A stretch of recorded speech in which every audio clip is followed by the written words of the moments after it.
নমস্কার, good evening বন্ধুরা। আবার একটা নতুন ব্লগ নিয়ে চলে এসেছি। আজ কলকাতা ছেড়ে চলে যাচ্ছি আহমেদাবাদ, আমার আরেকটা হোম। কলকাতা থেকে আমি একলাই যাচ্ছি। যখন কলকাতা থেকে ফ্লাইটে ছেড়ে অনেকটা উপরে উঠি তখন শহরটাকে দেখলে বড্ড মায়া লাগে। এমনি কলকাতায় থাকাকালীন তো অনেক কিছু বলি, কলকাতার এই, কলকাতার ওই, এইটা খারাপ, ওটা ভালো, ইত্যাদি ইত্যাদি। কিন্তু ছেড়ে যাবার সময় সব কিছু বাদ দিয়ে ভীষণ মায়া করে শহরটার জন্য, কি জানি কেন। ছোটবেলা থেকে এখানে মানুষ হয়েছি বলে হতে পারে, মনে হয় আমার শহর। কি সুন্দর মায়াবী এই শহর দেখুন। আকাশ পরিষ্কার, তাই পরিষ্কার দেখা যাচ্ছে। অনেকটা উপরে চলে এলাম, কিছুটা এসে শহরের আরেক প্রান্তে এসে পড়ছি। উপর থেকে দেখা যায় গঙ্গা।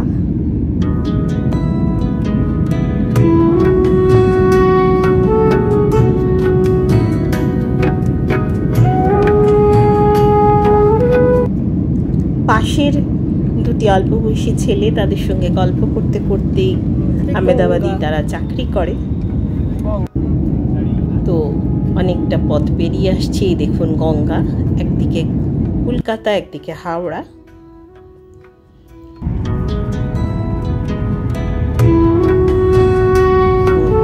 দেখে গল্প করতে করতে চলে এলাম আহমেদাবাদ এয়ারপোর্টে। এবারে আস্তে আস্তে কিন্তু খুব প্রবলেম হয়েছে। আহমেদাবাদ এয়ারপোর্টে বেশ জ্যাম ছিল, যার জন্য আকাশেই প্রায় 40 মিনিট মতন চক্কর খেয়েছে ফ্লাইটটা আমাদের। আমি ভেবেছিলাম বুঝি অন্য কোনো এয়ারপোর্টেই হয়তো নিয়ে চলে যাবে, যা হোক আলটিমেটলি নামিয়েছে, যার জন্য অনেকটা দেরি হয়েছে। আহমেদাবাদ এয়ারপোর্টে নেমে পড়েছি। এখন বেশ রাত, 12টা নাগাদ আসার কথা ছিল ফ্লাইটটা, সেখানে 1টা বেজে গেছে। জিনিসপত্র নিয়ে নেমে আস্তে আস্তে তারপর ট্যাক্সি নিয়ে বাড়ি যাচ্ছি। সানি এসেছে আমাকে নিতে। সবরমতী পার হচ্ছি, নিচে সবরমতী রিভার। চলে এসেছি বাড়িতে। সেই রাতটা খুব টায়ার্ড ছিলাম, কেটে গেল। পরের দিন সকালবেলাও নানান ব্যস্ততায় কেটে গেছে। একটু ফ্রি হতে রোদ্দুর কখন কমবে এই আশায় বসেছিলাম। রোদ্দুরটা কমতে সামনেই পার্কে চলে এসেছি। এই পার্কটি বাড়ির একদম পাশে। বাড়ির পরেই আমাদের অ্যাপার্টমেন্টের পরেই আরেকটা অ্যাপার্টমেন্ট, দোকান, তারপরেই এই পার্কটি। অ্যাকচুয়ালি এখানে সন্ধে হয় অনেক দেরিতে। ঘড়ি দেখছি কখন বেরোতে পারবো। তারপর একটু রোদ্দুর কমতে বেরোলাম। ক্রমশ সন্ধে হয়ে এসছে। এই পার্কটাও, এখানে বেশিরভাগ পার্কই দেখছি আমুল এগুলো মেনটেন করে। পাশে একটি আমুলের দোকানও আছে, এখানেই আমি একটু হাঁটাচলা করি। আর ওপেন জিম আছে, সেখানে একটু হালকা যেগুলো পারি একটু জিমও করি। দেখুন চারপাশটা পরিবেশ কিন্তু সুন্দর। আর এই ঘাসের উপর কিন্তু লোকজন খালি পায়ে চলে, জুতোটা খুলে রেখে। আমিও তাই করি। বাড়ি এলাম, বারান্দাটায় একটা ইউটিলিটি ব্যালকানিটায় ঢুকিনি। ও বাবা, দেখছি এনারা বাসা টাসা করেছেন। এখানে শুধু একটা ওয়াশিং মেশিন থাকে আর ঘর মোছার সামগ্রী। তো আমি আগের দিনে দেখিনি। এনারা বাসা টাসা করে এখন তার উপরে ডিম ফোটাচ্ছে নাকি তা দিচ্ছেন।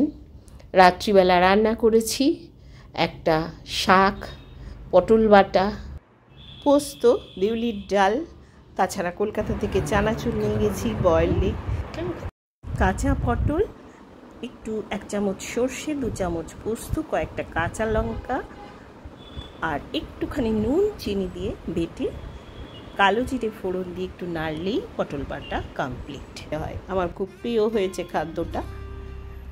দেখুন সেই রাতটা কেটে গিয়ে পরের দিন আবার এই যে ঝাঁঝা পোড়া একটা রোদ্দুর থাকে, এই রোদ্দুরটার কখন কমে তার জন্য অপেক্ষা করি। কারণ দিনের বেলা ভোরবেলা বেরোনো যায়, মোটামুটি 9টা 9:30 অবধি। তারপর রোদের তেজ খুব বেড়ে যায়, যার জন্য আমি বেরোই না, আমি সন্ধেটাতেই বেরোই, খুব প্রয়োজন ছাড়া দিনের বেলা বেরোই না। সামনেই একটি মন্দির আছে, মন্দিরটায় গেলাম।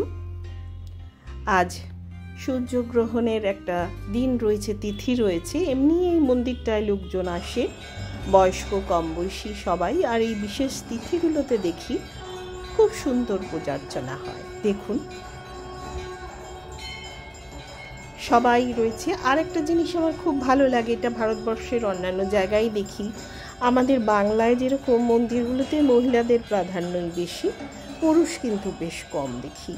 কিন্তু ভারতবর্ষের অন্যান্য স্টেটে, আমি অনেকগুলি স্টেটে থেকেছি এবং দেখেছি যে সেখানে কিন্তু নারী পুরুষ দুজনেই যায়, তারা বাচ্চা নিয়ে যায়। বাচ্চাদের মধ্যে এই সংস্কৃতিগুলো ছোট্ট থেকেই ওরা ইনজেক্ট করে আর কি মনে হয়, যার জন্য ওরা কিন্তু ছেলে মেয়ে সবাই কিন্তু বড় হয়ে মন্দিরে নিয়মিত যাতায়াত করে আর কি। অফিস যাওয়ার আগে আমি দিনের বেলাও গিয়ে দেখেছি একটু প্রণাম করে। এই দিকটা বজরংবলী, এখানে অনেক রকম, একটা মন্দিরের ভেতরেই অনেক রকম রয়েছেন দেবদেবী, গণেশজি, রাম সীতা লক্ষ্মণ, কালী, শিব মন্দির, দুর্গা। আর এই দিকটা হচ্ছে বজরংবলী। সবাই একসঙ্গে গান টান গাইছে, বেশ সুন্দর কিন্তু পরিবেশটা থাকে। বাড়ি চলে এলাম।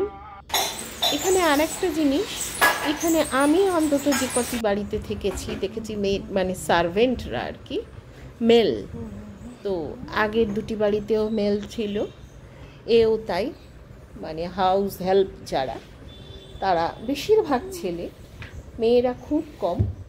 কুক কিছু কিছু মেয়েরা রয়েছে, এরা সব রাজস্থানের থেকে কাজ করতে আসে, রাজস্থান পাশের স্টেট ছেলেরা।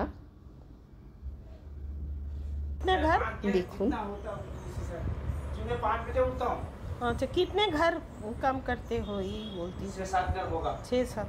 गाड़ी भी करता हूँ। প্রথম আমার একটু অস্বস্তি হতো, কিন্তু এখন এটা অভ্যাস হয়ে গেছে। আমি আর সানি চলে এসেছি আজকে রাত্রে রেস্টুরেন্টে খেতে।